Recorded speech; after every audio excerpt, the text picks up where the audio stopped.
Hello, and thank you for coming along to this week's program on global climate change and Africa.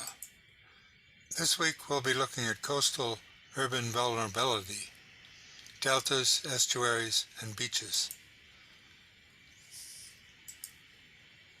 You'll probably remember that this came after a series of programs, the first of which was on global climate change in Africa, looking particularly at the fact that the continent that's contributed the least to industrial carbon pollution gets hit very hard from global climate change.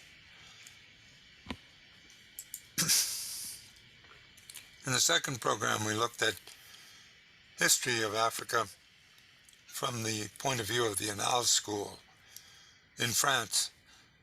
This group has emphasized l'histoire de la longue durée, that is, long-term history. And if we look at that in reference to the African coast, we can learn something about the fate and future of a marginalized continent. Marginalized is the term used by demographers to describe continents where the population has moved to the margins. They're not less important. In fact, they're more important in that respect, but they're more vulnerable on a marginalized continent. So today we're going to continue that study with reference to coastal urban vulnerability, deltas, estuaries, and beaches. You can keep up with this series and update your information on it as we update information coming from around the world, looking at these things through the QR code. If you scan in the QR code, you can get access to the support material. Okay, well then today, coastal urban vulnerability, deltas, estuaries, and beaches. We're going to emphasize that the scientific report came out in February of 2022 and emphasized by the Secretary General of the United Nations has had some very devastating and sobering impacts on the understanding of what's coming from climate change.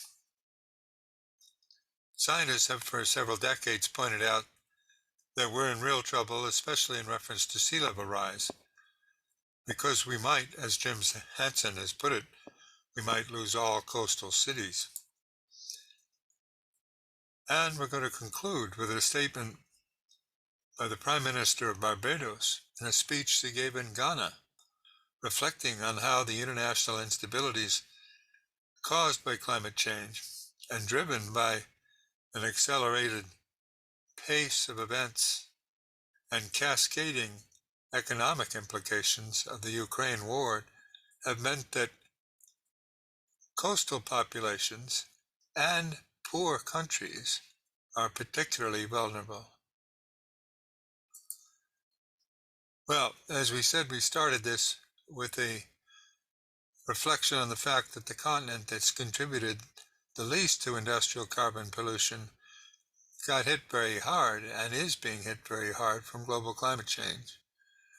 Kumi Naidoo made this point, emphasizing that before the conferences in Glasgow in 2021, the COP26, the Conference of Parties, number 26, to be held there, had really to take on and tackle climate change as a global issue. The reason for this is in part the heritage of the colonial period. One of the biggest legacies of colonialism is, in fact, the marginalization of the human population all around the world, but particularly in Africa.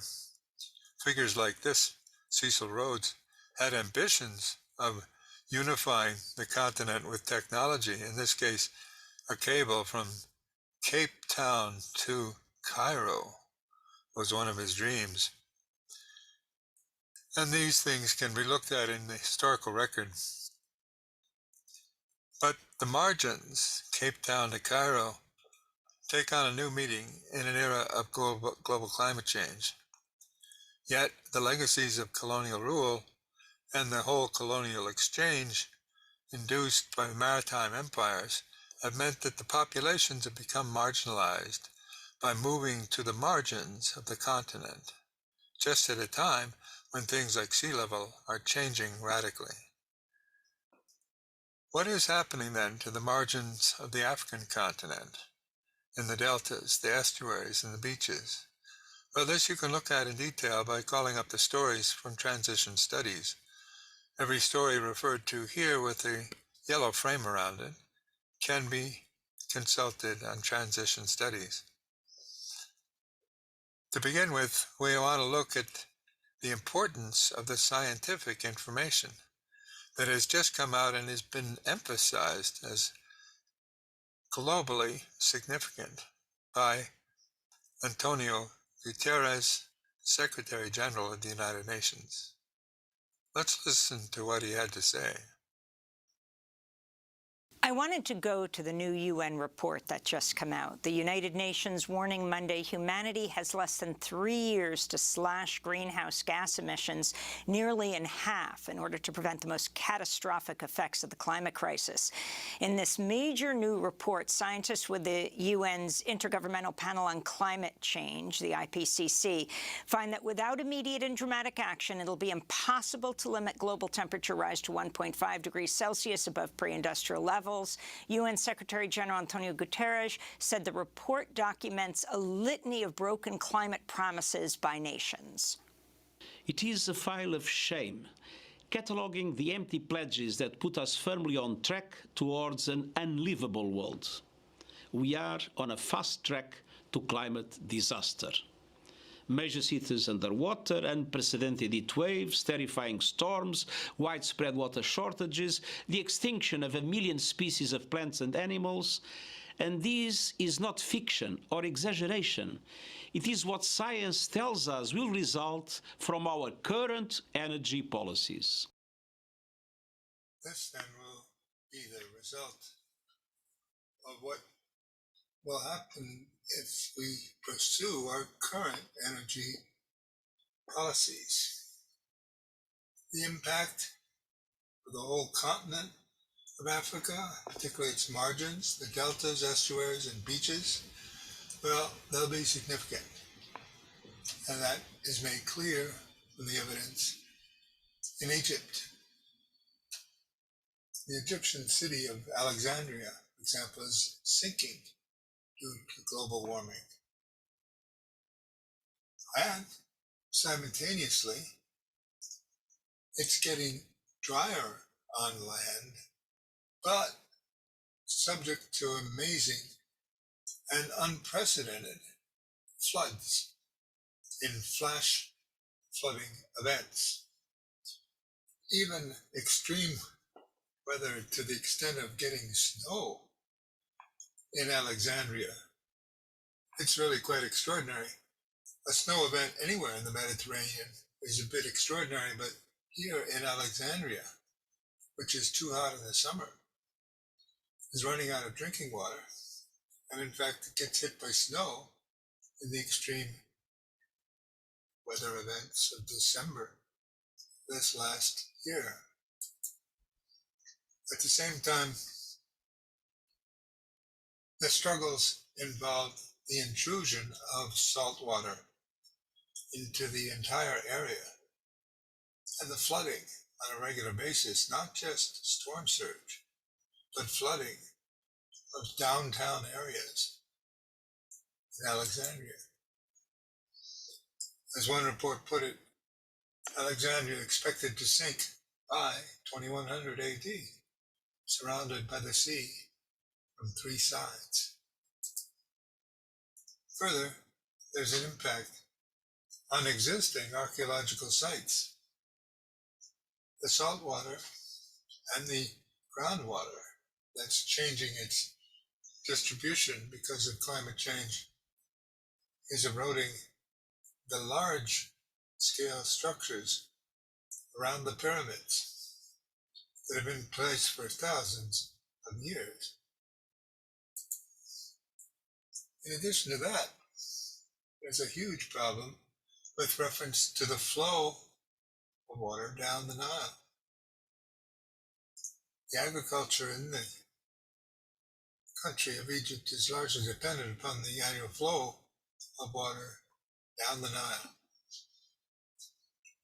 And that is being compromised at this point by plans in Ethiopia to dam the water for their own use in the Blue Nile tributary.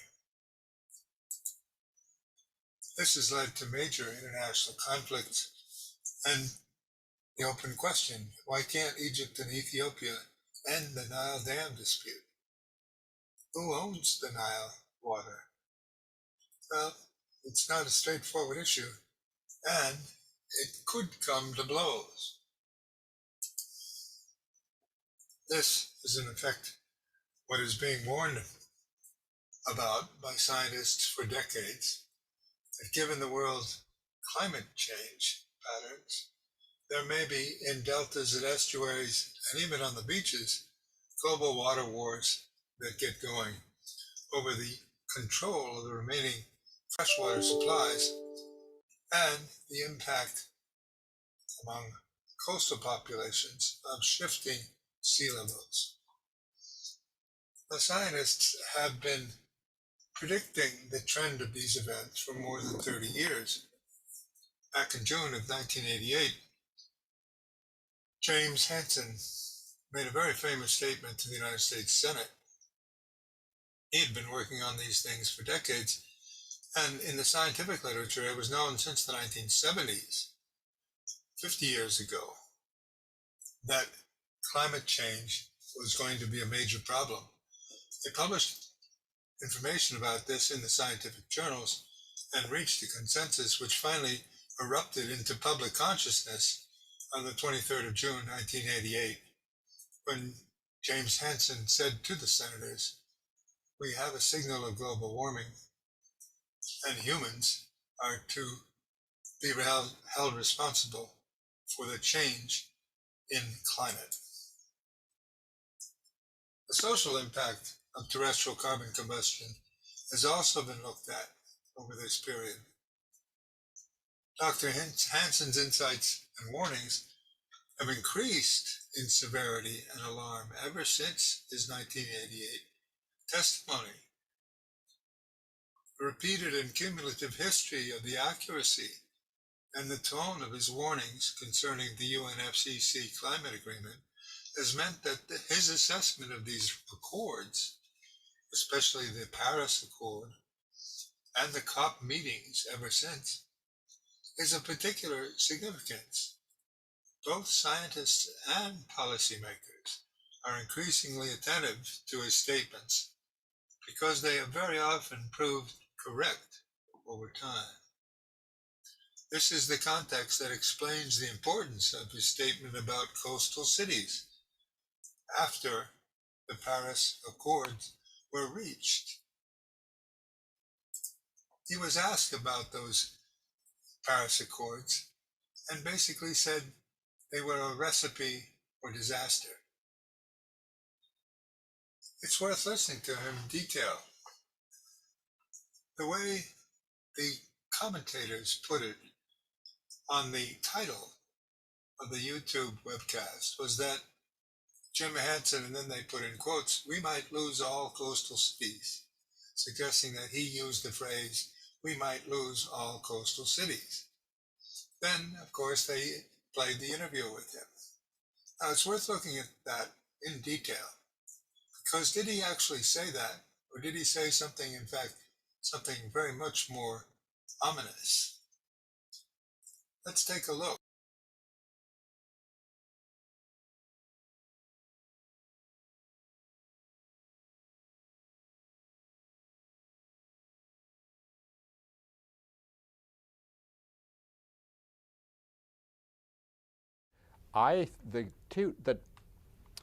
In the Paris Climate Agreement, to try to keep global warming less than 2 degrees Celsius relative to pre-industrial conditions, that is not a safe target, in my opinion. In fact, it's a prescription for disaster.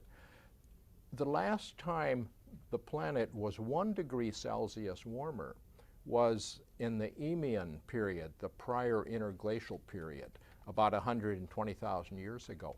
And sea level was 6 to 9 meters higher then. If we let that happen again, that means we lose all coastal cities. More than half of the large cities in the world are on coastlines. So we can't let that happen. Now, we can't say how long it will take before that will happen, but all the evidence is that the changes on Greenland and on Antarctica are beginning to happen faster and faster. Well, as I say, the headline writers indicated it's as if Jim Hansen said, quote, "We might lose all coastal cities." But if you listen carefully to what he said, he didn't say there was any might about it.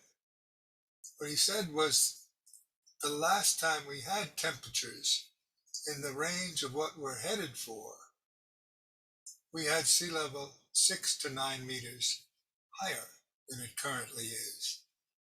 And that means we lose all coastal cities. So it's worth listening to him again and seeing the exact phrase that he used, not the way the presenters on YouTube wanted him to use the phrase, saying we might lose. Let's listen a second time.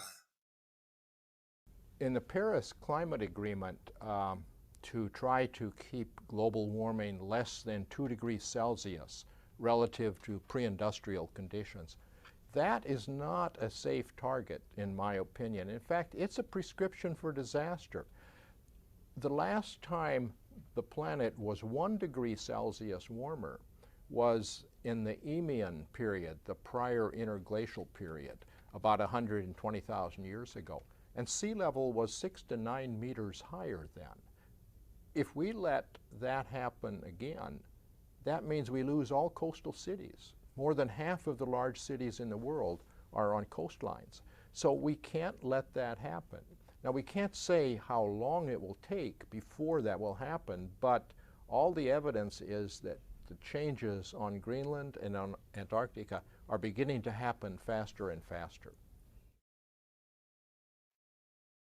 Well, when you add to this the controversy over might lose, when he in fact said we will lose if we don't change policies, with the added emphasis of the Secretary General, who just earlier in April said this to the world, then you realize that the scientists have been ignored in a very big way. In particular, everything that came after Jim Hansen has largely been ignored. Within 3 months of his initial statement in 1988, other testimony to other Senate hearings was given by a range of scientists in the social sciences as well as the natural sciences. On the 23rd of June, Jim held a panel with others making similar evidence available to the senators. But by the 14th of September, the scientists were not just those in the physical and natural sciences, but in the social sciences and in history.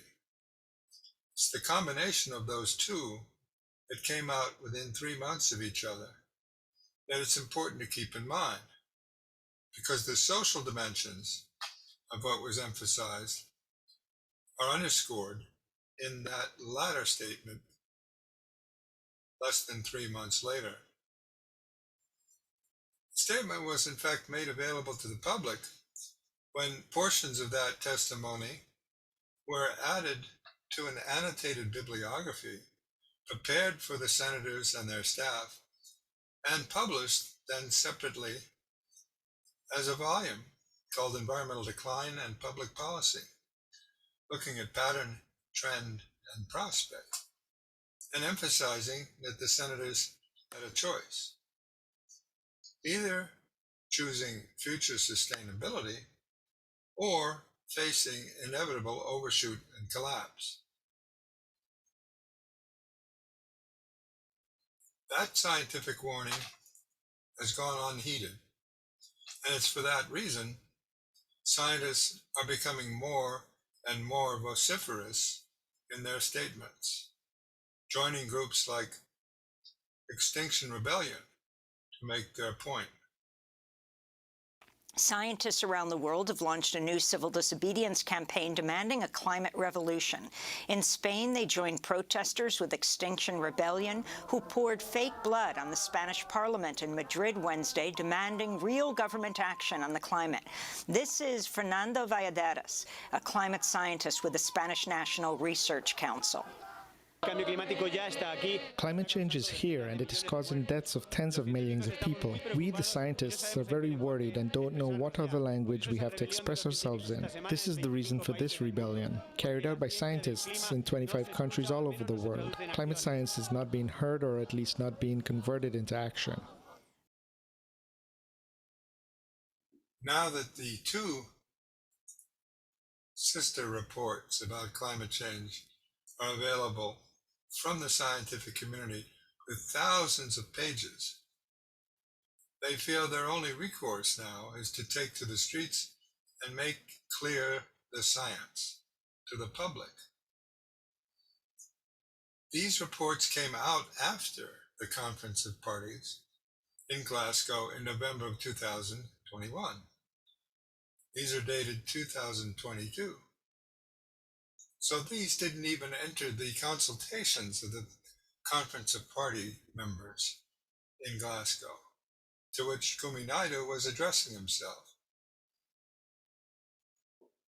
Although he made the appeal to tackle global climate change as a global problem, his appeal went largely unheard, and the scientific information wasn't made available to the public until months after the COP meetings.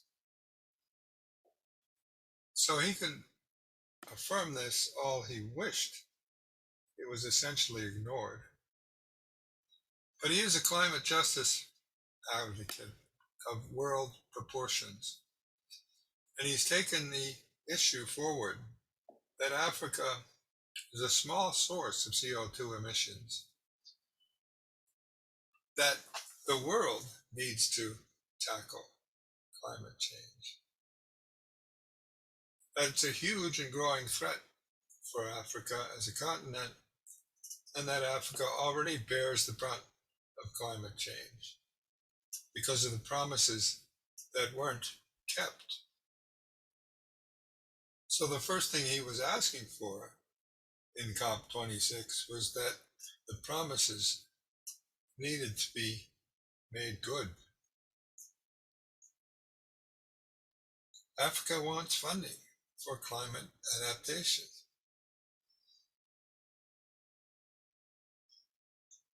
Now, the Prime Minister that made this very clear as well did so in a speech on a beach. In effect, she came to Ghana to give a speech at Ghana's 65th celebration in Cape Coast. Cape Coast is on the coast of Ghana. A very famous fort exists there.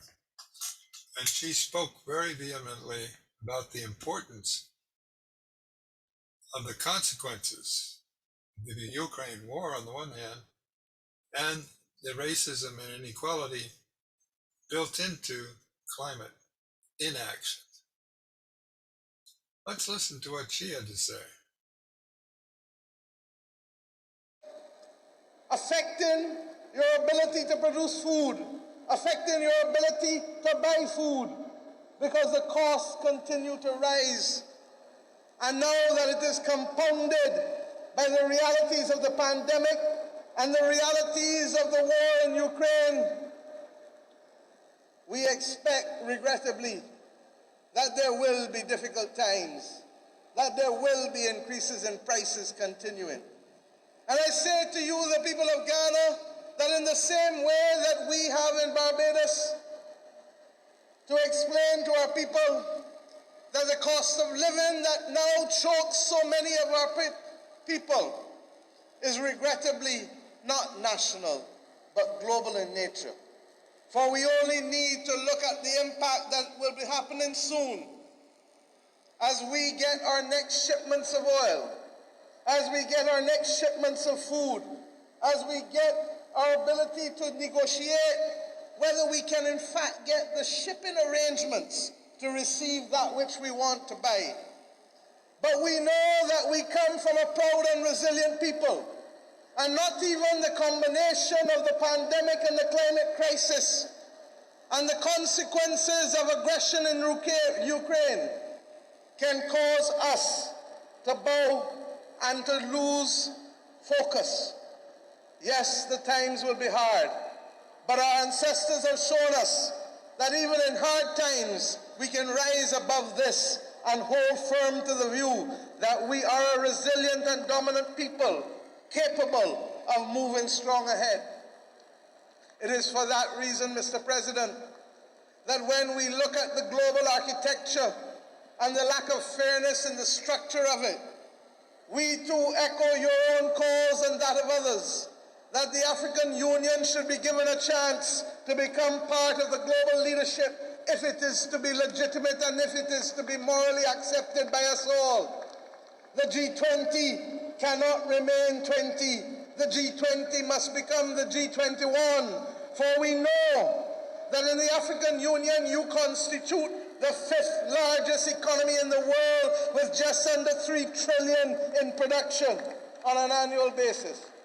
And we know that the 1.3 billion people of this continent actually have the greatest demographic dividend to be reaped in the 21st century, with the largest percentage of young people on the planet Earth today to be found on the continent of Africa.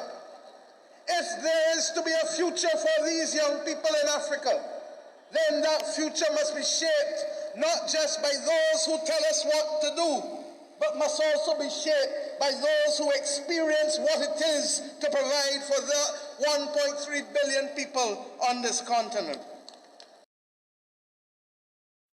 Well, this is powerful because as the head of an island nation in the Caribbean, she came to Africa to celebrate with them their 65th anniversary of independence at Cape Coast Castle and Cape Coast Town, which is right on the beach.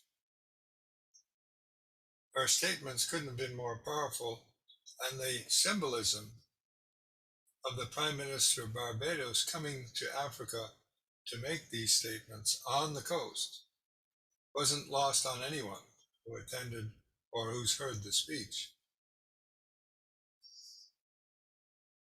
Global climate crisis in Africa, then, has an aspect to it on several different levels that need to be looked at in terms of the coastal vulnerability of all of the systems in Africa, as well as the deltas, estuaries, and beaches around the world that are going to be affected by sea level rise, changes in temperature, and changes in rainfall. The IPCC reports make this clear that it's both urgent and moving very quickly, as the UN Secretary General himself has emphasized.